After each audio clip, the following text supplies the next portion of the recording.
dfzradio.com.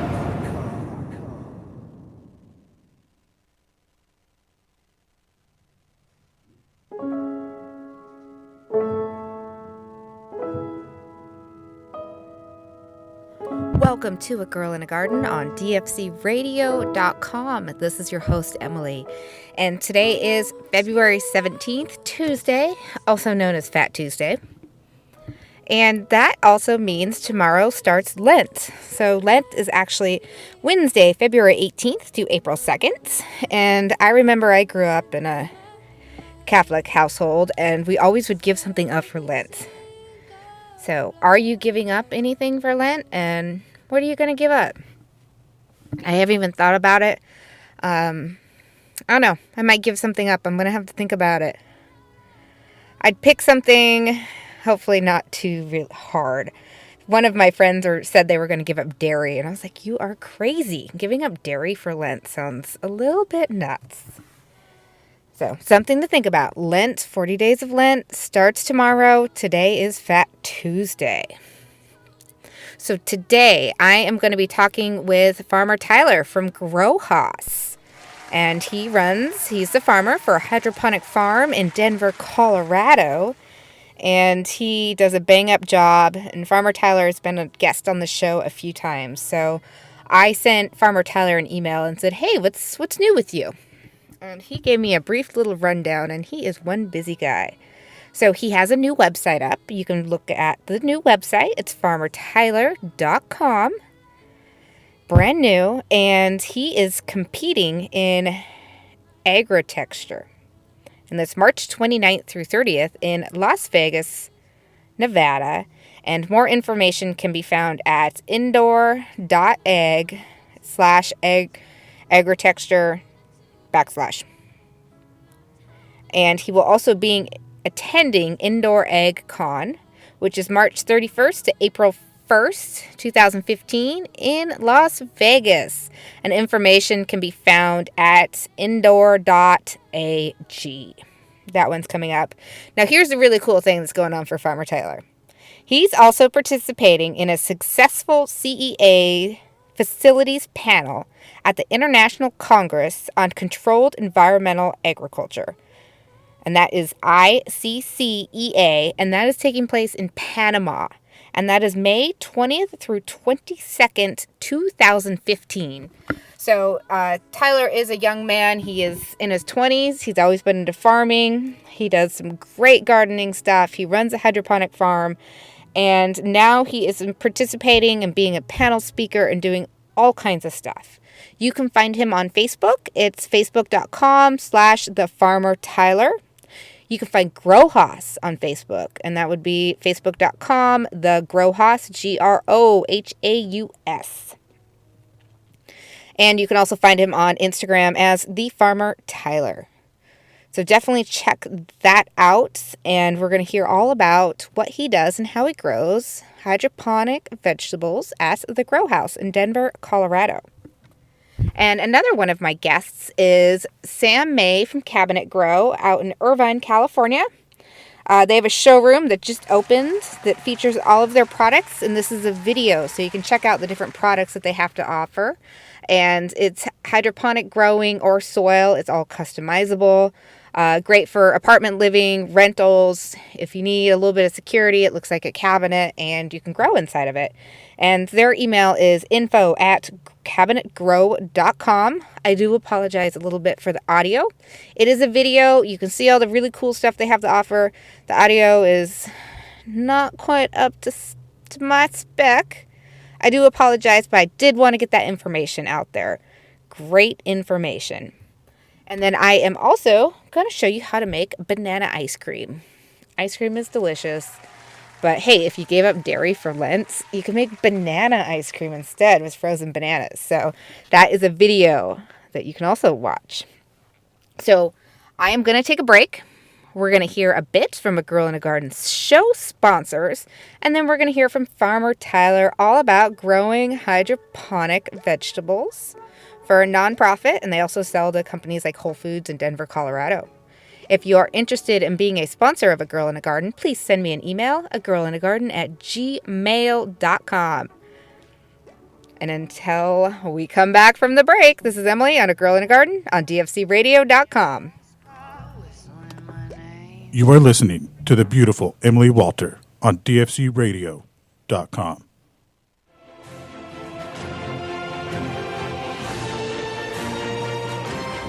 dfcradio.com.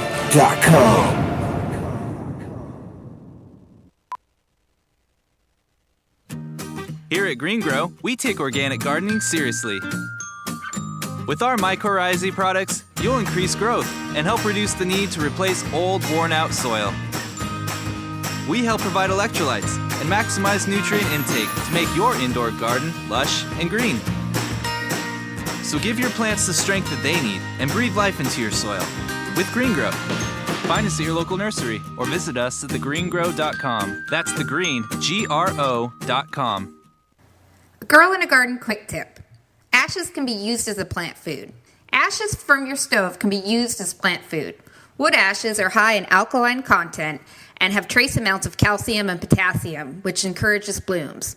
If your soil tends to be acidic, sprinkle the ashes in spring around alkaline-loving plants such as hydrangeas, lilacs, and roses. Avoid your acid-loving plants, such like rhododendrons, blueberries, and azaleas. Avoid using ashes from easy-to-ignite, preformed logs, since they may contain chemicals that are toxic to plants. Also be sparing when adding to your compost pile. They can counteract with the benefits of manure and other high-nitrogen materials. For more information and tips, tune in to A Girl in a Garden on dfcradio.com, 5 p.m. on Tuesdays.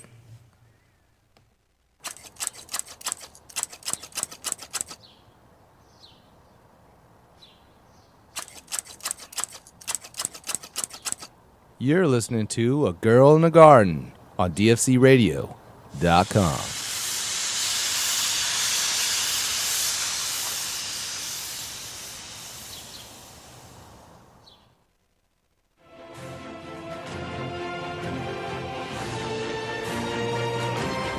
dfcradio.com. About 10 minutes from the heart of Denver, right downtown. So we're in an urban area, and we are at a hydroponic farm. It's called Growhaus.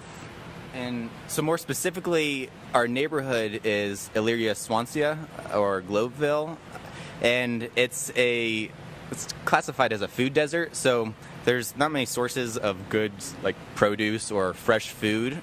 And when we talk about food deserts, the main thing that I think of and a lot of people think of is Ron Finley, South Central LA. You have lots of corner markets, you have liquor stores, you do not have access to fresh fruits and vegetables. So when we say food desert, there's food available, but it's not the most nutritionally balanced stuff, and it's not as fresh, or it's preservative laden. So we are sitting in a food desert in a farm. Yeah, exactly. I live in the community too, a couple blocks from the farm, and it really is irritating. I have to travel about 3 miles to get any kind of decent food unless I want to go to a restaurant. So then it's pretty wonderful that the Growhaus popped up. 3-pronged mission. So we have the market up front, and the market we're sourcing food from local farms. We're trying to find ecologically friendly food as much as possible. And then we have education. We do classes on nutrition, cooking. We have aquaponics, hydroponics classes, all of which we offer to the community for free. And then the third prong is production, which is what I'm in charge of. So we produce about 1,000 to 1,200 heads of lettuce every week. And for the most part, those are heading to Whole Foods, King Soopers, and Safeway. And then maybe about 10% of the crop is heading to the community, where we're growing cilantro and kale and bib and some other fun greens to sell at our food box and in our market up front. So we're actually sitting in one of the rooms. I think they used it as for a wedding space recently, but we're sitting almost in the education area right now. That's right butted up against the farm right here. So the education is it sounds like and it looks like it's an extremely serious part of this mission. I've preached about this many times, but the more we teach people about food and where it comes from and what's put into it and what you can make with it, it's the future. This is smaller distribution, urban agriculture. This is where it's moving to. Most of your commercial agriculture is picked green, it's gas fed, and it's shipped in, and it's a lot older than you actually think when it gets to the store shelves. So your stuff, you guys harvest it, and when does it go on for sale? Next day or the day of. Generally, we like to have it picked up the day of. Fresh as you can get. Like, you cannot get any fresher than that. And it's part of, well, you can pull it out of your own garden. Let me not lie on that one. But this is the way that you can get nutritionally balanced, fresh food. So it's open to the public. Anyone can come in here. Ton of fresh stuff available to the public. Lots of different variety. And what's the kind of pricing on these vegetables?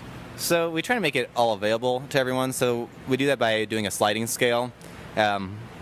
So you can pay pretty much what you can. If you're in the community, and a lot of our community doesn't really have the means to pay for the healthy food, which is generally high priced, so we try to just offer it for lower than anywhere else you could find it. And the way we do that is by also selling it for higher than maybe you might find it to when we have people coming in from the tours or visitors from outside the community. They'll often pay sort of higher on the sliding scale to help balance it. I don't mind paying a little bit more, and I have the funds to be able to do that. And I know a lot of the community is absolutely happy to do something like that. But it gives the people who live in the community access to fresh fruits and vegetables because they're in that food desert we were talking about. So there's a sliding scale. It becomes affordable for everybody. And the CSA boxes is community-supported agriculture. So one of the fun things of CSA is community-supported agriculture is you are getting what's fresh and what's in season right then. And sometimes you get these boxes, and do you know what to cook with them? No. So here comes the education side. Is that correct? Exactly. A lot of our community doesn't know how to eat healthy or cook with fresh vegetables. So whenever we're doing a food box distribution or a free food distribution program, we always bring in a chef to actually cook the produce that we're giving out, and then we offer that meal so they actually could see, okay, cooking with this fresh produce is actually tasty. And we always try to cater it to be culturally appropriate. So we'll make like tacos with kale and beets inside, but seasoned with Mexican herbs. So it actually tastes like a pretty good taco, but it's kale and beets inside. Now, I have this weird kale addiction, and I eat kale all the time, but I also have friends who will look at it and go, I don't know what that is. I've never tasted it. I don't think I would like it. And cooking is all about the seasonings, too, because you can actually make it to the dish or the kind of taste that you want to have. So you can use some of these different vegetables that you might not ever eat, kale being one of them, and you can actually fit it into your palate taste and get something that's appropriate that what your kids are also going to want to eat. Because even adults, sometimes kids are like, I'm not going to eat that. That's not chicken McNuggets or something like that. And you got to make it so it's tasty and really good. So you guys have these chefs come in and help prepare different dishes and how to actually prepare it. And then we try to bring in a lot of the kids from the community. We actually have them helping with the class, so they're chopping up something or they're put to a task, so they actually are involved with it. A lot of times, if kids are actually involved with picking the produce or cooking the produce, any step within the meal, it changes it so much. Instead of it being a vegetable that's dropped on their plate and they don't want to eat, instead it's like they put it on their own plate and they prepared it, and it changes the experience.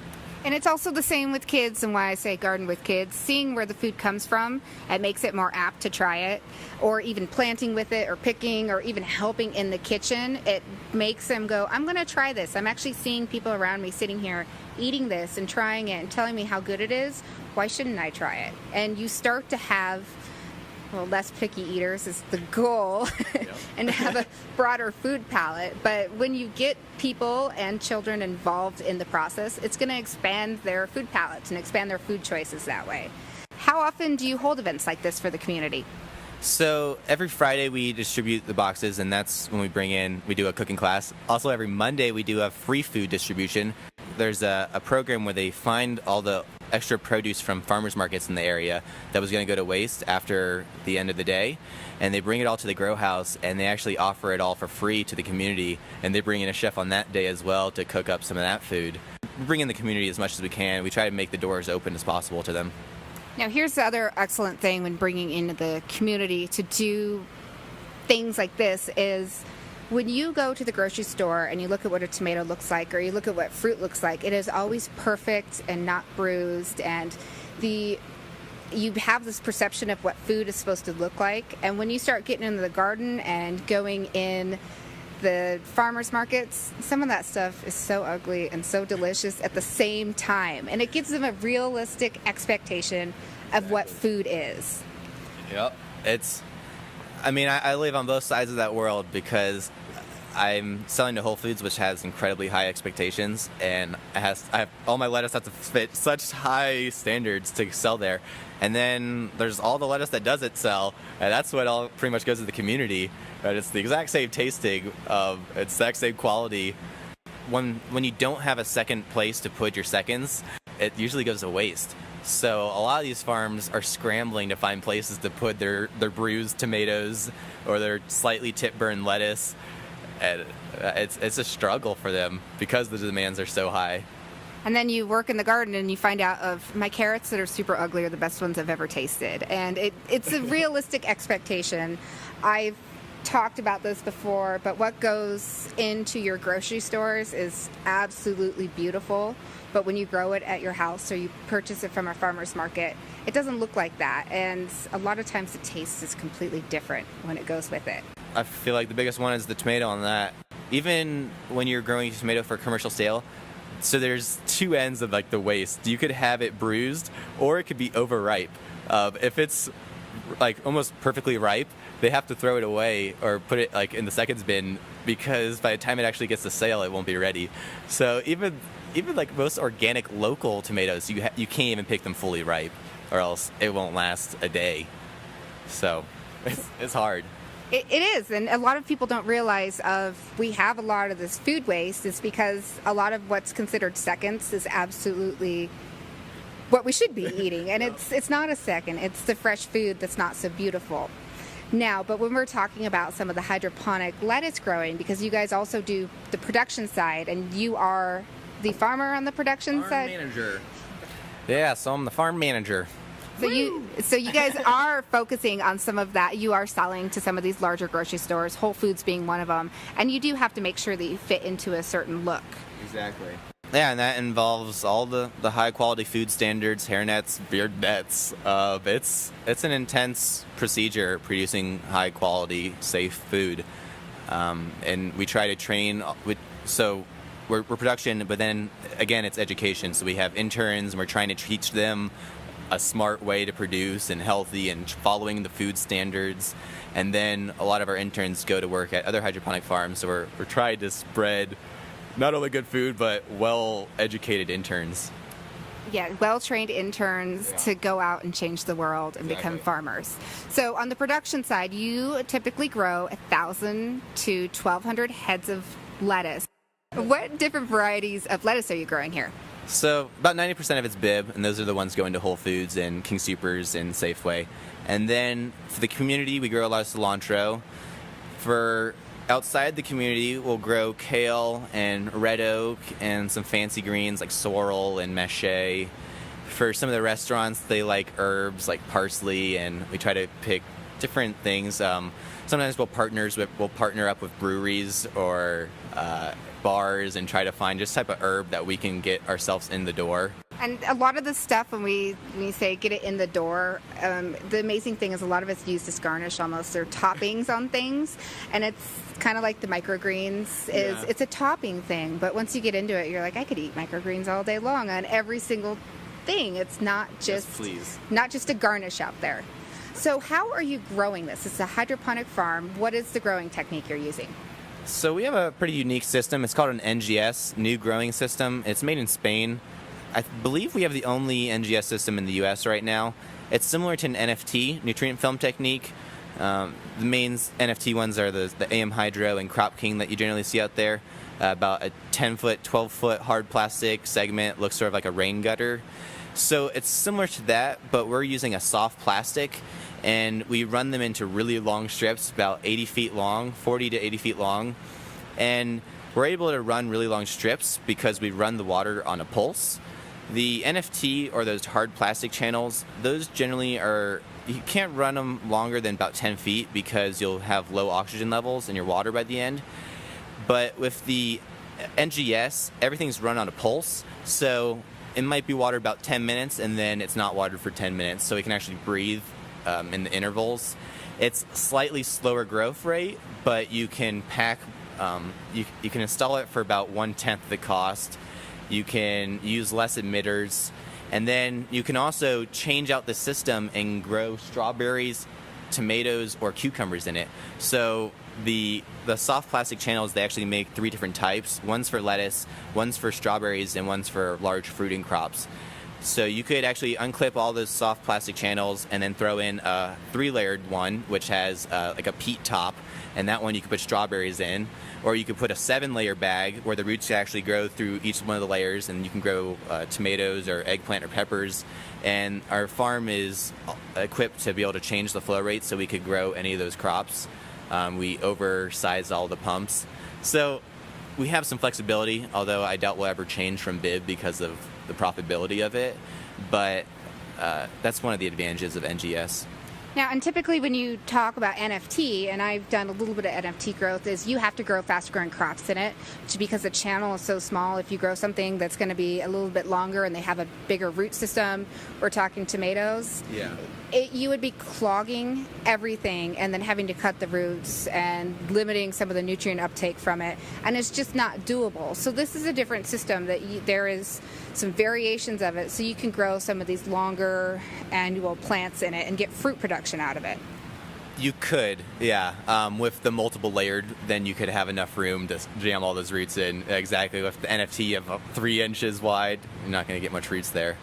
Now, you guys are obviously focusing on the bib lettuce, and part of that is it's a fast-growing crop, and there's quite a bit of turnover on it, and you can turn it over and get it out to your customers that way in distribution. So you guys, do you start everything from seed? So yeah, we start everything from seed. We start them in a Jiffy Performa cube. It's similar to a Rockwool or Oasis, but the Jiffy starts with just a little bit of fertilizer in there to get them started. It's a little bit nicer than some of the other hydroponic medias because you don't need to heat the seed cubes for really good germination. I pretty much can get almost 100% germination without heating or really changing my environment. It's just a really robust cube.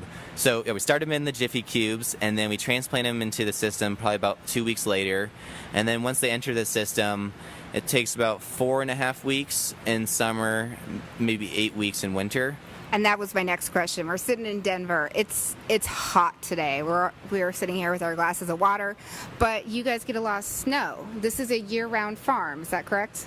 Yeah, I mean I came from Florida where it's just constantly hot, and this totally threw me off. This is always, I mean, it's in the summer you have 90 up to 100, and then the winter you have like a week where it doesn't go above 30, and then you have the heaters running all day. You have the lights blasting. So you have to pretty much be able to grow in so many different types of environments here. And it's humid today, so you can go from humid to freezing, and you still get crops. Now, the crops slow down a little bit in the winter time frame, though. Yeah, crops, the plants slow down, the pests change. There's definitely seasons in a greenhouse still, but you can manipulate it. Now, one of the things that you guys also do in the farm is you're doing the interns, as who they come in and learn all about the different farming techniques and hopefully move on to become amazing hydroponic farmers. Yeah. Elsewhere, about how many interns do you have working here at a time on the production side of the growing side? So on the growing side, we have about 2 to 3 interns at all times, and they do 11-week stints, and they have about a 15-hour obligation a week. It's been pretty exciting. Every one of the interns in the last year has actually found a job in horticulture or agriculture or farming or grow stores or within the cannabis industry. It's pretty neat. some of our interns have actually even gone to our network farm, Circle Fresh, and actually producing tomato farbs or other lettuce farbs. So it's pretty neat actually seeing not only our lettuce product get out there, but educated interns get out there too. Now, are they typically younger interns that come into here? I've actually had a pretty wide spectrum, as young as 18, and then as old as 50. Yeah, so generally most of them are just out of college, but it's definitely anyone can join. Now, when I say younger, I'm meaning like 18 to 30. Your average farmer out there, it actually increases in age every single year. I think they're sitting about 51 is the average age of your farmer in America right now. So getting anybody, I mean, it really doesn't matter how old you are if you want to be a farmer. Nothing should stop you. Go out there and do it. But getting this younger, fresher blood into this industry and getting educated and learning about food and spreading that education is what we need, because our farmers are going to keep getting older, and what do we need? We still need food. For sure. Yeah, you just got to get them excited about it. There's so many cool things going on inside the plants and within all the technology, like especially like hydroponics and greenhouse, all the technology.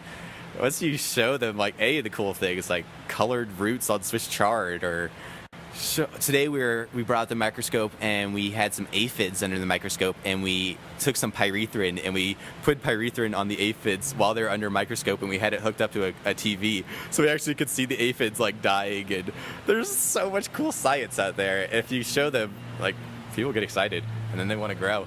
Now, I'm sitting here going, why don't I move to Denver? Because I really want to sit here and geek out all day long. Is this your dream job? I don't know how I get paid to do this. It really is ridiculous. You could run a farm this size, ideally with 2 people, and we probably have about 4 times that. So there's a lot of teaching, a lot of education, and a lot of fun. We have a lot of grow stores around here, so we play with equipment, build different systems. Last internship batch, we built a solar-powered hydroponic Ferris wheel. The batch before that, we did a recirculating organic hydroponic system using fermented molasses.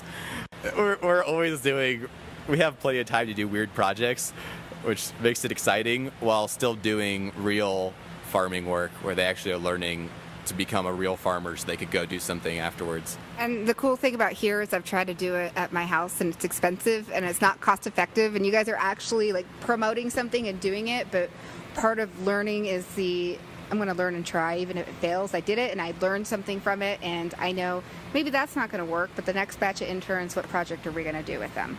Exactly. It's all about learning. Yeah.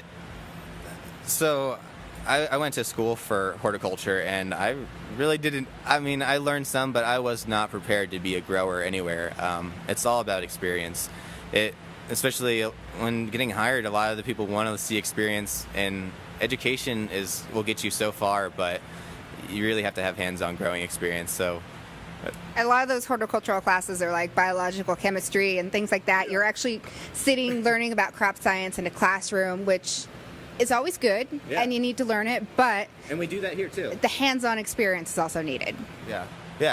The hands-on experience is critical, and that's why probably about 75% of the internship is doing manual labor.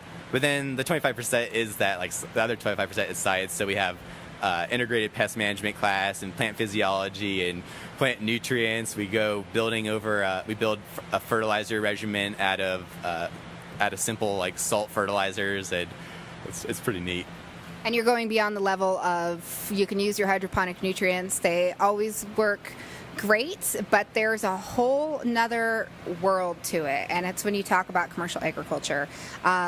There are so many different kind of nutrients out there that you can use, and it's not always just in a bottle. You can always mix things up specifically for the crops that you're growing, and that's what they're learning about.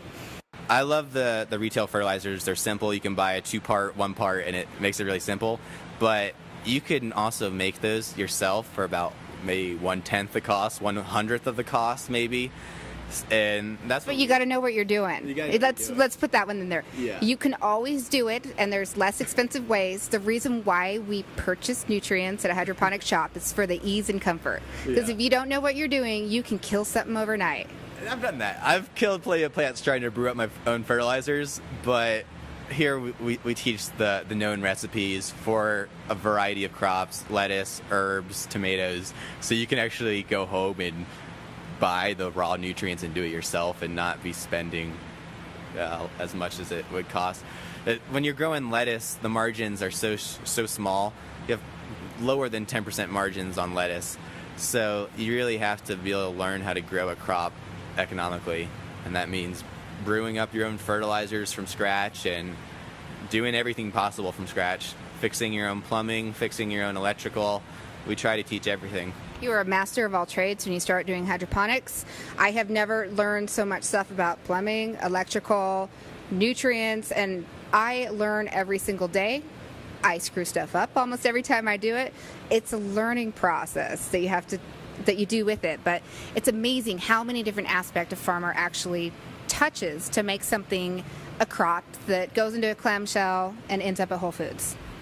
Yeah, there's so many little things I never thought I would have to learn, like how to fix a refrigerator cooler, like AC units and fixing chillers. And I went to school to learn how to grow plants, and now I'm finding that I have to learn how to, it's almost just as important to know how to run a wet wall or any of my other equipment. It's pretty exciting. You never know what's going to come up in the day, but you look forward to going here every day. So I have to say you have my dream job. It sounds like you get to have a lot of fun. But this place is also about education, community outreach, distribution, and it is open to the public. What days are you guys open? So we have free public tours every Friday and Saturday morning at 10 a.m. And if you can't make it in those days, if you can send us an email, sometimes we're able to do private tours as well. And we do a lot of big events. Actually, next week we have a large event called Harvest Week, where every night of next week we are bringing in about 5 different restaurants from Denver, and they're all going to be cooking food, and we have a big fundraising event here. So check that one out. It sounds pretty. Eat Denver. That sounds like a good one. So when this airs next Tuesday, you still have Wednesday, Thursday, Friday to try to get down over to here. And where are you guys located? So we're at 47th and York. It's the York exit off I-70 in Denver. There we go. So this place is amazing. If you live in Denver or you're going to visit Denver and you like urban farming, come over here. You might get stuck behind a train for a little bit. It's in an urban area, but you have to come over here, check it out, bring your kids. It's amazing. So thank you, Tyler, for your time today. Thank you, this is amazing. Thank you, Emily. I appreciate it. Anytime. So until next time, this is Emily on A Girl in a Garden on dfcradio.com. Woo!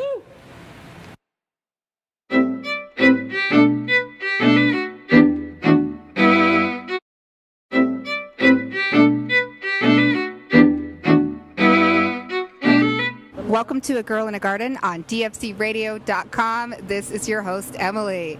And today I am sitting out in the beautiful Denver, Colorado before the winter hits, so it's a hot one today. And I am with Farmer Tyler. How are you doing today? Howdy, Emily. I'm doing pretty good. So we are at an urban farm, and this urban farm is urban.com. Woo! Where there's rumble, we're gangsters with shovel, and we don't need no trouble. Just planting. You are listening to the beautiful Emily Walter on dfcradio.com.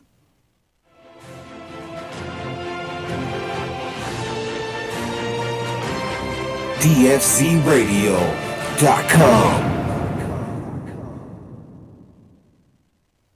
A Girl in a Garden quick tip.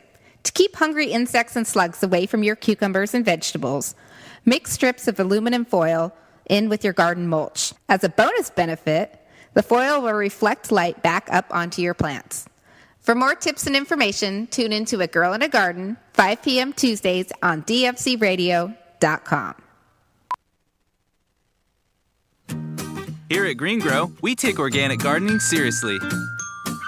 With our mycorrhizae products, you'll increase growth and help reduce the need to replace old, worn-out soil. We help provide electrolytes and maximize nutrient intake to make your indoor garden lush and green. So give your plants the strength that they need and breathe life into your soil with GreenGrow. Find us at your local nursery or visit us at thegreengrow.com. That's the green, GRO.com.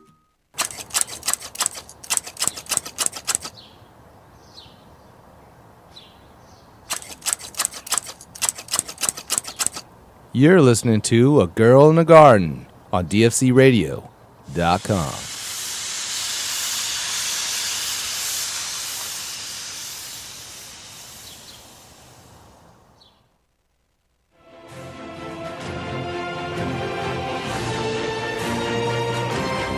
DFCRadio.com.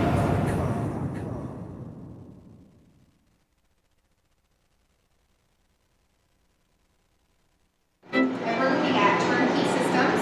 Right. So this gives, you just said novice grower, it gives Novice them is a place to start. exactly. There's a lot of people that are curious about home growing, or they want to live sustainably, or they're concerned about what's going into their food.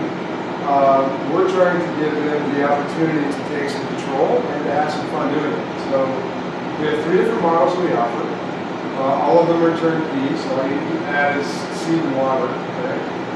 Each model can be grown organically or synthetically, depending on what that customer wants to do. It's all about customization Exactly. and what the customer needs for what they're growing. So what we're looking at right here is the sawdust cabinet. This we call it our Mini-Cat Micro. It's a great countertop unit kind of deal. Some people have used it as a nightstand. When it's all closed up, it looks like a piece of furniture. It's completely light. Does he know like No, it's completely sealed for light. It's even odor controlled, so depending on what you're growing in here. Sometimes you don't want that organic smell in your bedroom, for example. And if you're actually standing here, we have the scratch and sniff option, even though it smells like basil, it smells amazing for it to that cabinet. Now we need the crazy sandwich.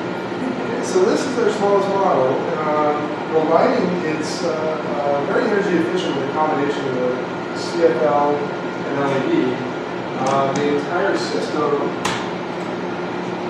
actually has less than 144 watt draw, so it's not that far off from the typical household incandescent light bulb. And you can do this is 120, 110, standard household plug. That's it. One single plug into the wall. I see something adorable right here. Yes. What is this? We custom made that filter. It's an odor filter, and it's specifically designed for a system this size. It's essentially commercial grade by design, but it's scaled down for this application to work with an axial fan. So if you actually put your hand in this, there's fans in here. I have this filter in here, there's lights in here. It's everything that you need that you could do in a large scale, but this would be right next to your workspace. And it took us 3 years to develop this product because of how difficult it is to scale all those things you just described down to this little package. It's a great little package, but this is the smallest. It is. So what is the next size up? Okay, now you're getting excited. This is our Yielder Max. This is for someone that wants to gain a little bit more yield, gets a little bit more serious about their hobby, and perhaps even wants to have a perpetual grow. So you can start your seeds and clones down in the lower chamber, and which is light tight and separate completely from this upper chamber here. What that means is I can vegetate and I can bloom at the same time. And have essentially perpetual harvest. That's it. Yes. And it has everything that you would need when you say turnkey systems. I see the trellis netting in. I see all the growing stuff. You have the things that do a little bit larger plants. You have the option to do seed starting or clones. If you're taking clones and doing perpetual harvest, this is what perpetual harvest is. And this one has different lighting options for the various wall cabinets. Yes, so this one that you're looking at has our own LED light. It's the flip LED. It's designed to deliver 2 different types of light spectrums. One is designed more for the vegetative stage, and it runs at about 65% of the total capacity that this light can produce.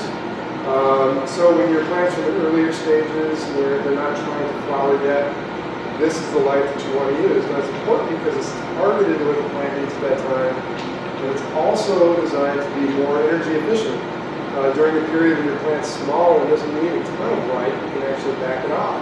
Even though we're already using the LED to be efficient, let's be as efficient as we can, right? So that takes it to the next level. When it comes time to bloom, you don't want to turn the lights off. You add the red spectrum. You know, if we were to turn off the blue, normally you would run the light with both versions on, but you get a better sense of what that spectrum looks like. And this kind of goes to the standard growing thing, especially when you're doing veg and flower. Normally, you don't put it under 1,000 watt HPS. You start with something a little bit less than pocketbook for the light, for the power draw, and then you move to what the plant needs at the right time. Correct, and to go one step beyond that, when you add an HPS or a more traditional type of light, the amount of heat that's generated causes adjustments in scaling in other areas, like air conditioning or an upgrade in your ventilation system. So yeah, to your point, you're right on the money. That's why we like the LEDs. And you have this option where it flips so you can do grow bloom.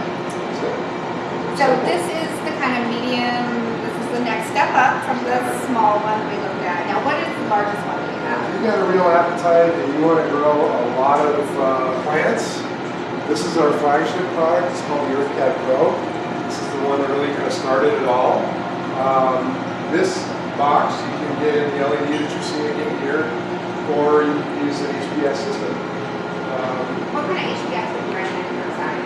600 watts? 600 watts perfect. The valves we use is a Solus tag, so it's dimmable down to 400. So if you're in the early stages, much like we were talking about A here, little bit less. there you go. Or you can put it down here. So you can do your vegetating under a T5 lights down below and rotate up to the top chamber. Depending on the plant that you're growing and what your site looks like. Some people will use a lighter blue or hue in the metal halide and then switch to the sodium in this chamber to Now here's a question I have. Are these adjustable? Because what happens if someone just wants this whole grow space? You're right away. So not only are they adjustable, you notice that we have a light seal in the door. This foam here seals up against the door, so you can adjust the height. Very little trouble, and you can remove it completely from the cabinet and grow full height. Okay, so if you have some of those taller plants, not the auto flowering, some of the shorter ones, the taller stuff, remove this, you just have just the plants in this cabinet. And this one still, all of them have the filters on them, the lights, the fans, everything for a turnkey system. Exactly. Plug and play is the motto, and again, it comes full circle. It's not just giving the grower the tools to actually have success. A lot of people are new to this type of growing. Right? So we also provide 90-day money-back guarantee, 3-year warranty, and most importantly, full grow guide and lifetime support. So they know exactly what they need to do in every step of the growing process. And if they still need help, we're just a phone call away. So. And you guys actually have a new feature on your website. Oh, live chat, yes. The live chat. So when you do need that help, you can go to live chat and actually talk to someone you have to grow and get you assisted. So if people want more information, what is your website? Yeah, the website cabinetgrow.com is the best place to find information. We also have a full-time staff here that's eager to help. They're seasoned growers, they're well practiced, and they're educated in this field. So please take advantage of them. So check out the website. And as we saw, what are the 3 models that we just saw? So we saw the smallest one in the Medicab Micro, the mid-size unit being the Dealer Max, and the largest flagship here in the EarthCat Pro. And I'll leave you with one other option here. All of our systems are designed to either grow organic or synthetic, with energy efficient lighting if you prefer, or the traditional HID, or standard lighting setup. So they're modular, they're easy to use, and you can style it however you want. And you feel comfortable with this?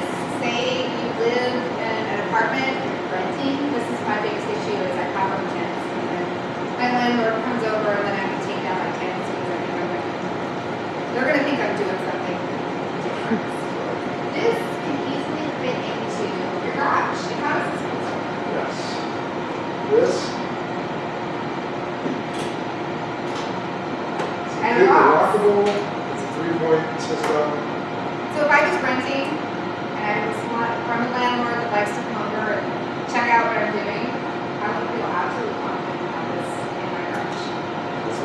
concept was born.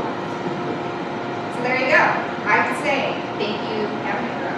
Thanks. Appreciate your time. Thanks for letting me stop by. And until next time, Emily, I'm Girl in the Garden on dfcradio.com.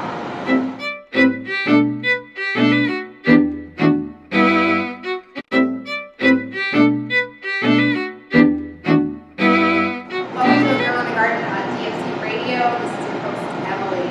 And today, I'm standing in Irvine, California, at Cabinet Grow, San Diego. Founders, how are you doing? I'm doing great. Yeah, thanks for joining us. Thank you for having me. I invited myself here. I'm good at that one. So, Cabinet Grow, we're standing behind a garden. Yes. It's in a cabinet. How can you explain this? So basically, we have 3 different products and some variations of those products. What we do here is we give novice growers all the tools they need to grow indoors on a couple of different scales. Sweetest downfall. I loved you first. I loved you first. You are listening to the beautiful Emily Walter on dfcradio.com.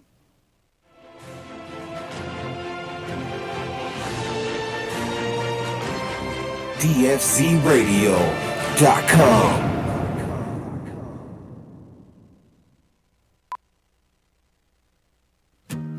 Here at Green Grow, we take organic gardening seriously. With our mycorrhizae products, you'll increase growth and help reduce the need to replace old, worn-out soil. We help provide electrolytes and maximize nutrient intake to make your indoor garden lush and green. So give your plants the strength that they need and breathe life into your soil with Green Grow. Find us at your local nursery or visit us at thegreengrow.com. That's the green, GRO.com.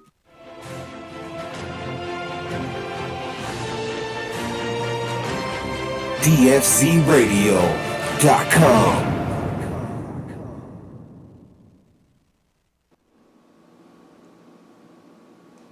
Welcome to A Girl in a Garden on dfcradio.com. This is your host, Emily, and I'm doing another segment of A Girl in a Kitchen. So today I am going to make a delicious frozen treat out of bananas. And so I have to say everyone probably loves ice cream unless you're lactose intolerant. It's a summer's treat. It's yummy. It is also high in calories, or it can be. So what I am making today is, or at least the start of the process, is I'm going to make some banana soft syrup. And ironically, the Tupperware I'm using is an old gelato container. So what you do, just to start this out, is you peel 2 to 3 bananas. And you want to break them up into smaller chunks.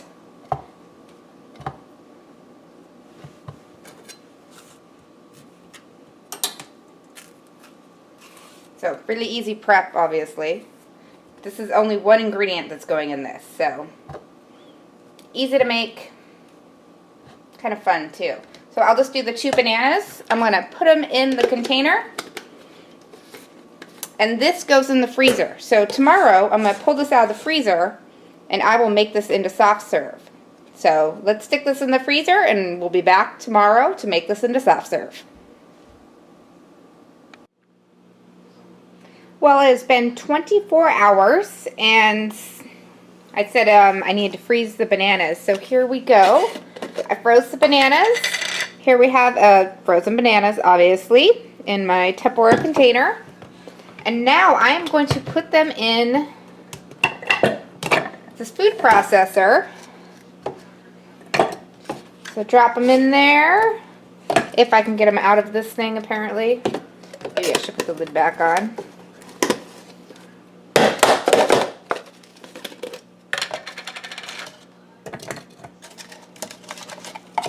So this one was, I think it was 2 bananas I stuck into this container. I'm going to put them in this processor. Throw the lid on. Make sure it's actually on correctly. I don't want to make a huge mess. Here we go. Drop the top on.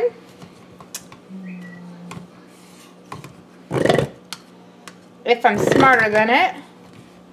I will say I have not used this thing very many times. I just pulled it out of the box. It's been sitting at my other house for a while, so I haven't used it too many times, but now it's ready to make banana ice cream.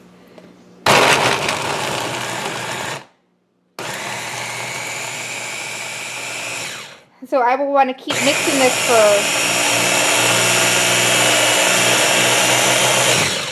It says I want to mix it for about 5 minutes, so definitely want to check it, and I will want to keep moving the stuff to the bottom. As you see, it will start to break up into a softer consistency. So after about 5 minutes, this will be a very soft consistency. Obviously, it's still been frozen. And so this will be banana ice cream. So let me blend this up a bit more. And we will get to see and have, if I can put this lid on correctly, yet again, banana ice cream.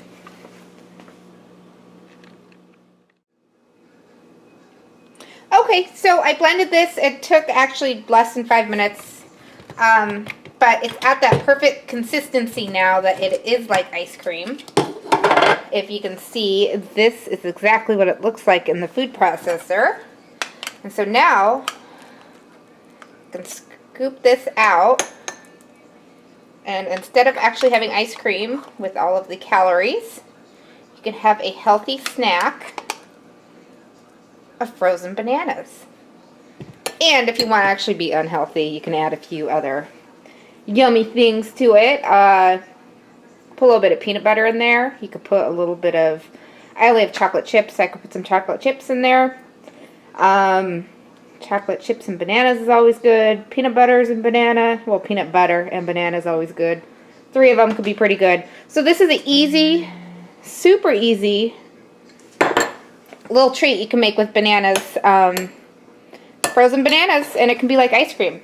So as I was doing this and I was looking into bananas, and this took slicing it up, sticking it in the freezer, pulling it out, dropping it into a food processor for 3 minutes. Super easy to make, but bananas are actually extremely good for you too. So I looked up a few little tidbits about bananas, so you can check this out. But bananas are obviously, they're sweet, firm fruits, and they have the creamy flesh, and they actually come in their own prepackaged little kits.